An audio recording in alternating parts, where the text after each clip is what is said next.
Hi అండి, ఇది second day injection వేయించడానికి తీసుకెళ్తున్నాము.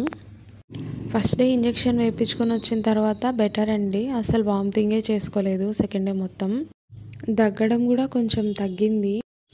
నాకు తెలిసిన ఇన్ఫర్మేషన్ మాత్రం నేను షేర్ చేస్తున్నానండి.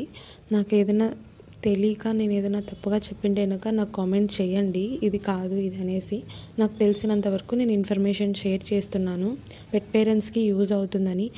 మాకు తెలియక యూట్యూబ్లోనే చూస్తే ఇది సీడీ అయి ఉండొచ్చు, లివర్ ప్రాబ్లం అయి ఉండొచ్చు, ఇట్లా అన్నీ ఏవేవో విని మేము కూడా భయపడి తీసుకెళ్ళామండి. అందుకోసమే పెట్ పేరెంట్స్కి యూజ్ అవుతుందని వీడియో షేర్ చేస్తున్నాను.